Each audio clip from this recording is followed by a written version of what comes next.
Hello, I would like to welcome you for my 185,000 city, which I would like to show you in this video.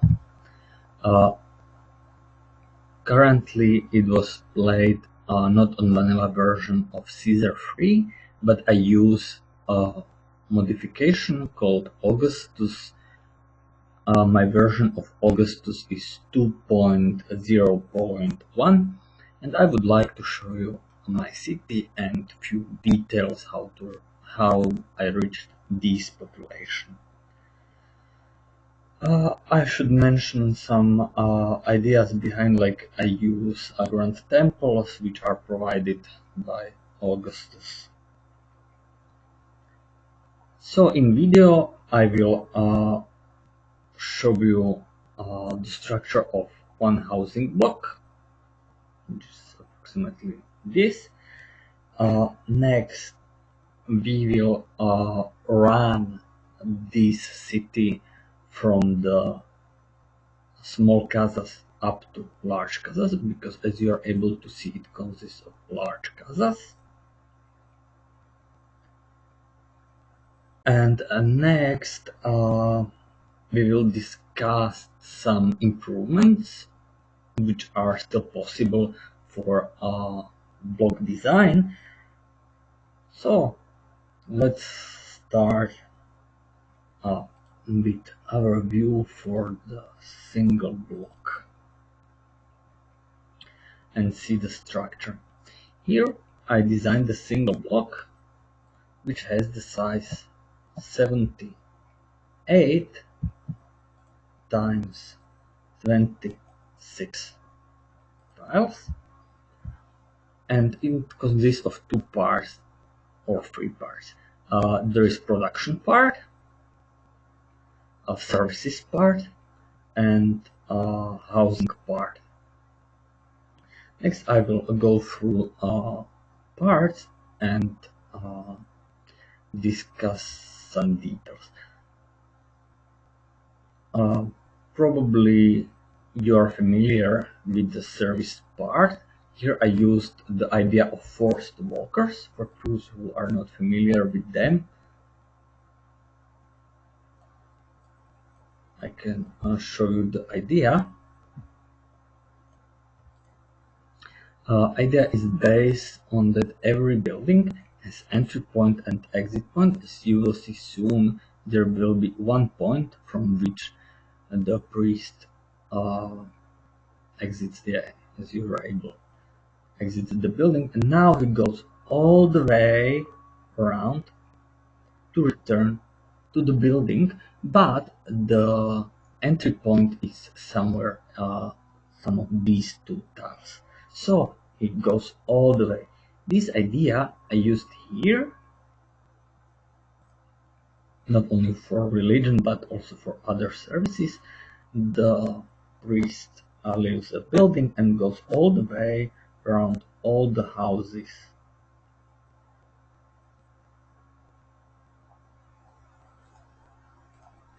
It holds also for bath, library, and theater. For the markets, there is some another crucial idea, because the entry point and exit point works for walking lady who is distributing all the goods, but for the supplying lady who goes to the market or warehouse, she is leaving from the right side and then she's also returning to the right side. Actually, there are no entry and exit point, I believe, and it's the closest point to the market or warehouse where she enters and exits. So here I was thinking about which level of housing I should use to design my block, and I find that large casa is optimal. Why?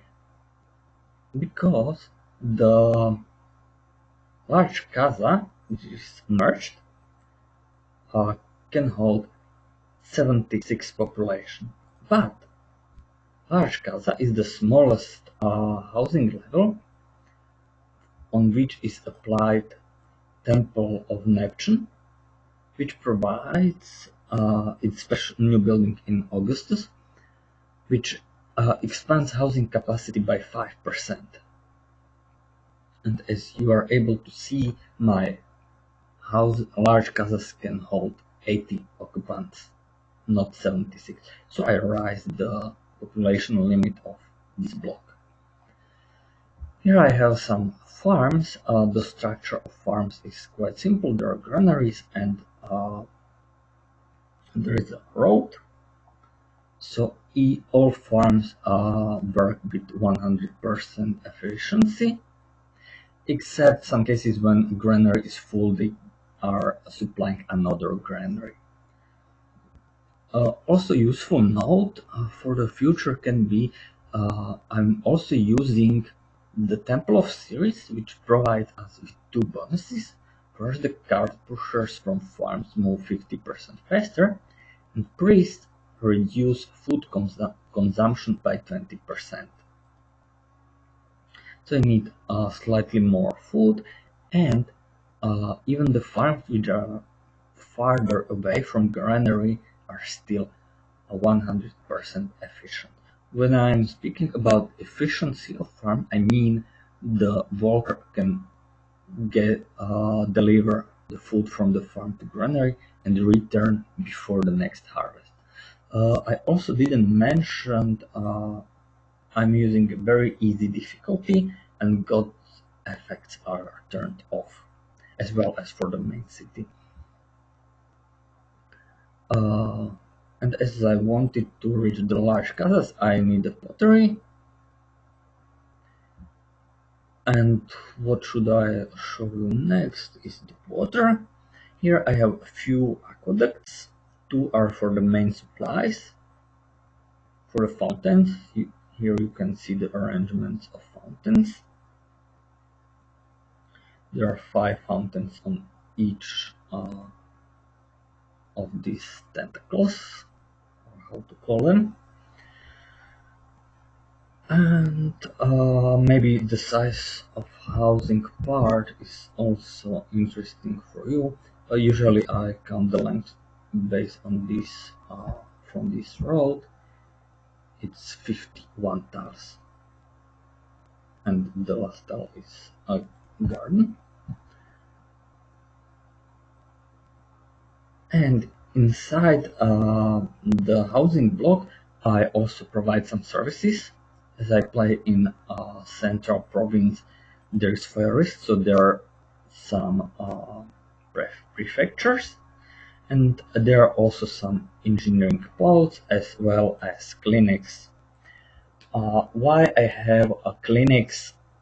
Because during the building I had some problems with diseases, and another problem which I had here was crime during the building of the block. So let's jump to the next part. Here in the main big city, I forget the design of the first block and the second blocks are slightly different. Here you can see the first block contains 2 granaries, but here there should be 2 granaries side by side, but it's not necessary, so I replaced this one by a farm. Otherwise the second block is the same. Here is some glitch, so I moved farms by 1 tile to explain some graphical problems. Okay, we can go to our main city.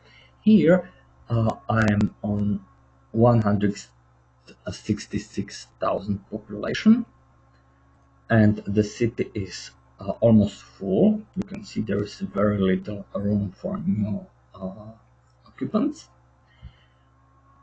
And here you can see the city consists of 6, I believe 6 or 7. 1, 2, 3, 4. 5, 6 times 2 of the basic blocks. This corner one is slightly different because there are grand temples. And you can notice here the last tiles are built in different way, because here I tried just to use them somehow to have the population. The similar thing is done here on the other edge of the map. You can see farms here, services and some buildings.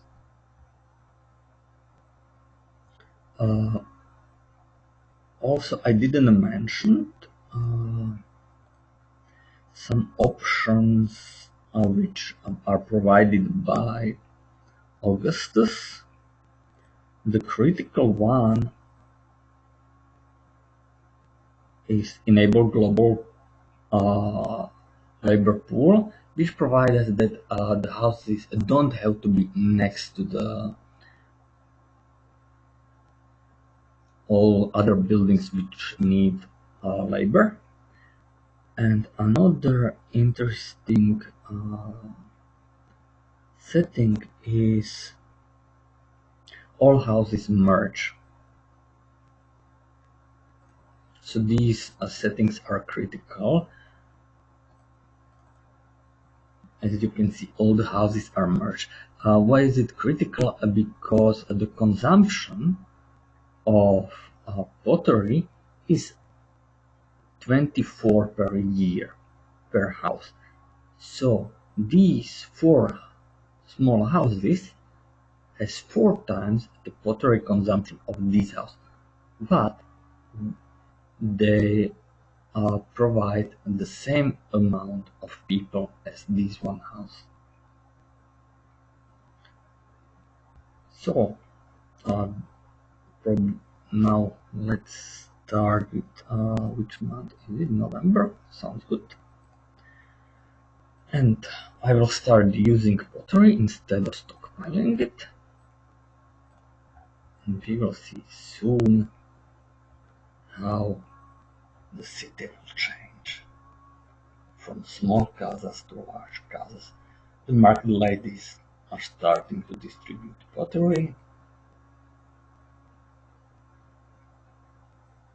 and the city is changing, and soon you will see the housing room rise significantly, and we will wait a few years to reach our 185,000 population. I will speed up the game.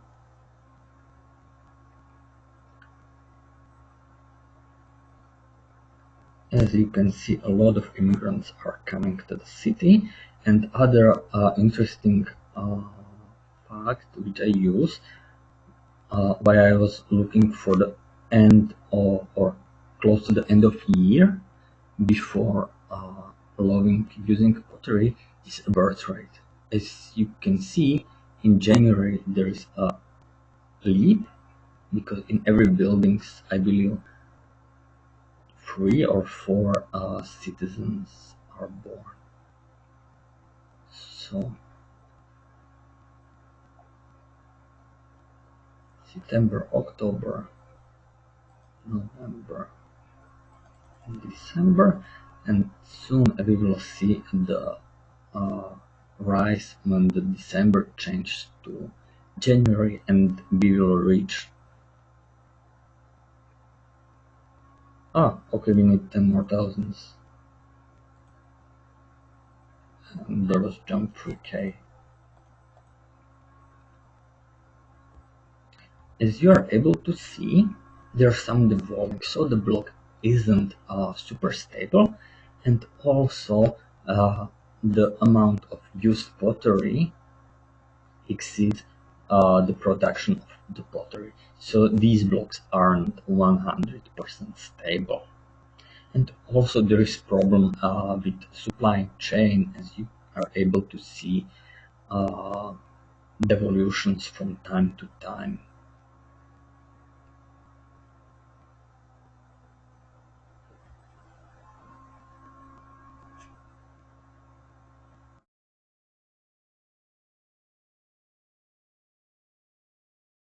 Okay, this is quite a boring part, just waiting for population to rise, another January, another 2k population, and still immigrants are coming to the city. We still have housing room for another 10k, but due to occasional boarding, we are not able to fully fill the city. December, January, and here we are at our population. It's stable for a few years until we run out of pottery. What I can't explain is why some blocks use more pottery than others, even their structure is the same. Like these blocks and these blocks. Oh, we reach 186,000. Not bad, even better than my first show. Okay.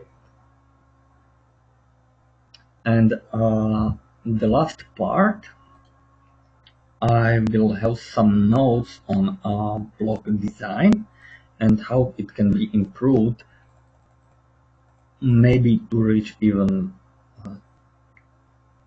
200,000 population. This I find really hard, but I think it's still possible because here you can see there are a lot of useless tiles. For example, these gardens. I don't need so many gardens. Also, instead of this aqueduct, I can put here a single water tile, and I will use this water tile to provide water for aqueduct. Again, there are some more or less useless garden. Also, I have some useless buildings, and what I find also reasonable is the size of the block is 78, but the length of the largest map is 160, so it should be wise to prolong it by to another tiles to use the full size. Also, the other size of the block is 26, so you can again play with the size of block. Maybe you can use additional farms, but take care because here it's close to the problem with water. Here you are able to see when the lady from the bath is coming next to the house, it's very close to the devolution. So maybe if you make too much changes, you need additional services. So the length of this path cannot be much longer. And also I did some calculations behind the design of the blocks. What is useful, one clay pit with two pottery workshops can supply 40 houses.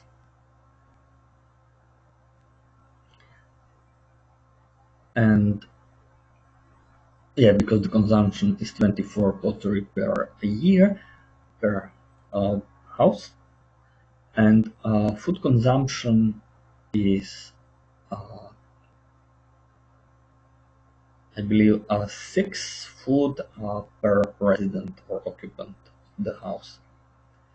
So design was based on these calculations. In the main city, I also use some empty space for additional houses and additional stuff. Maybe what can be useful to show it from the other side. Here I use some empty tiles for another services. And what I didn't tell you here, in the main city, instead of these statues, there are single tiles of water which provides access for either aqueduct, reservoirs, or clay pits. And here, as I'm speaking about improvements for the block, you are able to see this aqueduct is useless. As I mentioned, you can put water tiles here. Also, this garden, you can see, are useless as well because it's bordering another block. So these two gardens side by side are not necessary. So you can save at least one tile. Another tile of the width of block is aqueduct. And maybe something in center of block. As I didn't show you some details, there's empty space. I forgot to build some houses.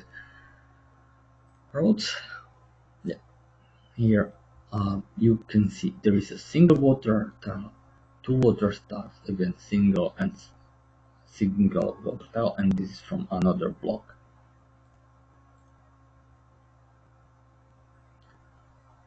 That should be probably all main ideas. At the very end, I would like to thank some people who inspired me and get me back to Caesar free and provide me a lot of useful information.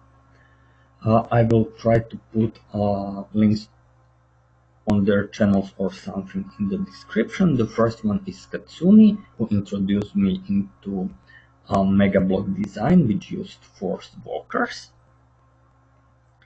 Then I would like to thank Caesar Philon.